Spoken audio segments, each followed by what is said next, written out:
dans le département du Lot pour y ouvrir un nouveau maquis afin d'accueillir les jeunes gens de cette région qui refusaient de partir travailler en Allemagne au titre de STO. Il avait pris des petits chemins, mais à la sortie d'un sous-bois, ils sont tombés sur le GMR. C'était le groupe mobile de réserve. Là, c'était la police française formée par le gouvernement de Vichy pour la chasse aux résistants. Ils les ont tout d'abord amenés à leur casernement pour faire admirer leur prise de guerre, avant de les conduire à la prison de Tulle. Tulle, la ville martyre. Eh oui, la ville des otages. 99 d'entre eux pendus aux arbres, aux balcons et aux lampadaires de la ville le 9 juin 1944. 149 autres déportés, dont 48 seulement sont revenus. La prison de Tulle. Je me souviens du premier soir, enfermé avec des détenus de droit commun. J'avais écrit une lettre à ma tante.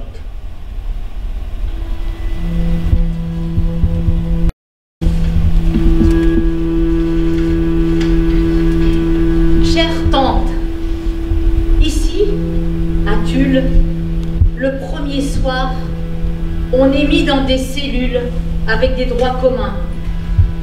Les paillasses sont infestées de vermines de toutes sortes, puces, poux, punaises. Le lendemain, nous avons droit à un café de Malte. Le midi, la nourriture est plus que modeste. 5 haricots flottant dans ma gamelle rouillée. Et le liquide a le goût du savon. Moi, je ne mange que le morceau de pain, car j'ai du mal à avaler ce qu'il y a dans ma gamelle. Si c'était possible, on aimerait bien avoir un peu plus de nourriture. Pour garder le moral, je pense souvent à toi et à tes bons petits plats et aux bonnes odeurs de ragoût. Je t'embrasse, Jean. La deuxième nuit, plus de droits communs, mais d'autres résistants arrivaient chaque jour, plus nombreux. Et l'on a retrouvé les copains du maquis Guy Moquet. 10 jours plus tard, avec 3 camarades, nous sommes embarqués dans une voiture cellulaire pour rejoindre la prison de Limoges.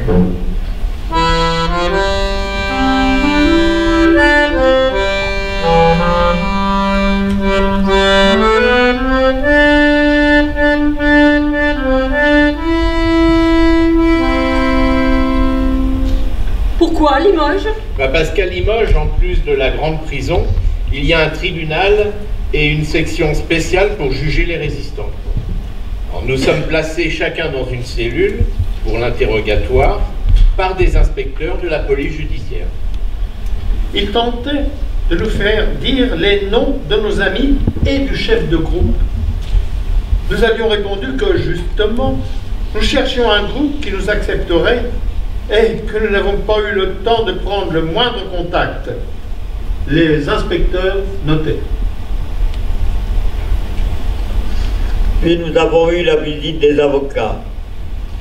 Le mien portait la francisque, ce qui signifiait qu'il avait prêté serment de fidélité à Pétain. Il me dit: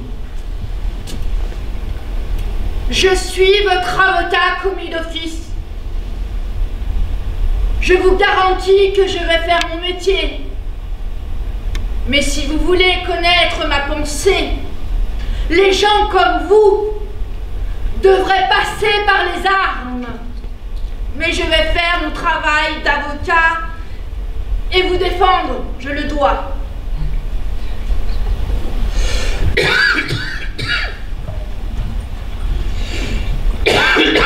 Ensuite, nous nous sommes retrouvés dans 3 cellules communicantes. Les gamelles y étaient mieux remplies qu'à Tulle et les paillasses plus correctes. Ordre a été donné de nous déshabiller complètement pour une fouille avant la nuit. Nos vêtements sont restés dehors, en dehors de nos cellules. Et le lendemain matin à 6 heures, ouverture des cellules, récupération de nos vêtements, ersatz de café avec un morceau de pain. Puis, petite promenade dans la cour carrée pour prendre l'air sous la surveillance d'un gardien. Et des cris atroces déchiraient l'air. Le gardien nous a expliqué que le mur à notre gauche était la limite. De l'autre côté, la prison était gérée par la Gestapo, qui interrogeait et torturait les résistants pour les faire parler. Voilà ce que j'ai écrit à ma mère à ce moment-là. Chère maman, j'espère que vous allez bien et que vous ne manquez de rien. Je fais vite pour te donner quelques nouvelles. Hier, 13 octobre 1943, juste avant l'heure du coucher, un gardien nous prévient que ceux qui sont déjà jugés partiront le lendemain matin. C'est une nuit d'angoisse pour moi et les 4 autres partants. Impossible d'en savoir plus. Mes pensées vont vers toi, maman. J'ai la boue au ventre. J'ai peur qu'ils nous livrent aux nazis. Louis, le plus ancien d'entre nous, nous dit « En entrant en résistance, il faut s'attendre à tout, même de la mort. Pour le moment, ce n'est pas ce qui est programmé, alors inutile de vous en faire. Mes pensées vont vers toi, maman. Je t'embrasse et t'aime fort. »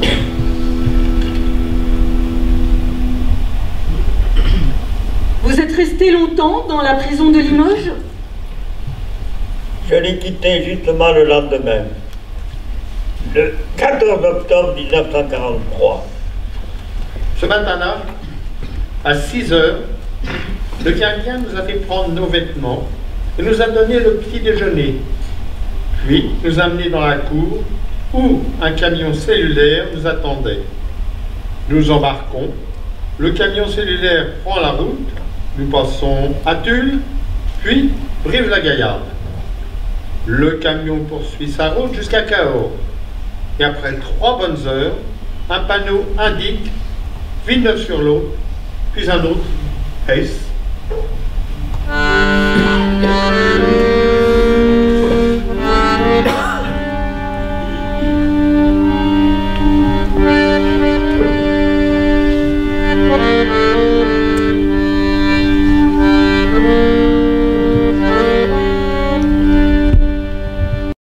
Dans une grande cour, un gardien galonné nous reçoit. D'autres camions déversent leurs passagers. D'autres prisonniers arrivent à pied de la gare de Villeneuve-sur-Lot.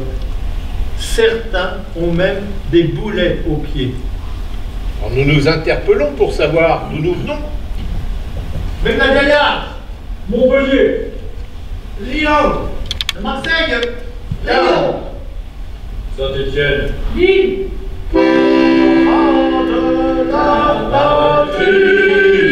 le jour de gloire est arrivé. Contre nous de la tyrannie. Arrêtez-vous! L'étendard sans Silence! élevé. Arrêtez-vous! L'étendard Immédiatement! sanglant élevé. Silence!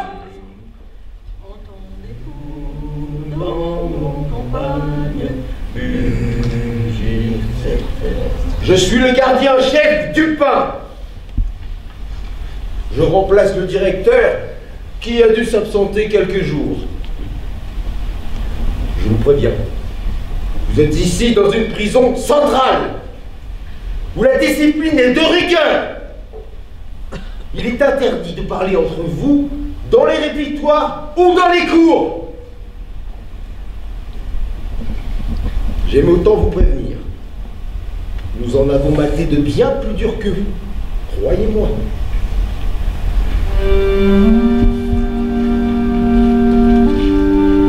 Des gardiens les conduisent à la douche, puis chez le coiffeur, qui leur rase cheveux et poils, et les enduit de désinfectant.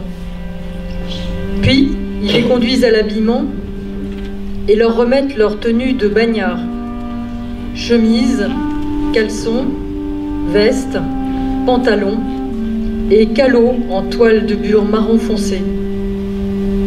S'y ajoutent des sabots de bois qui leur blessent les pieds.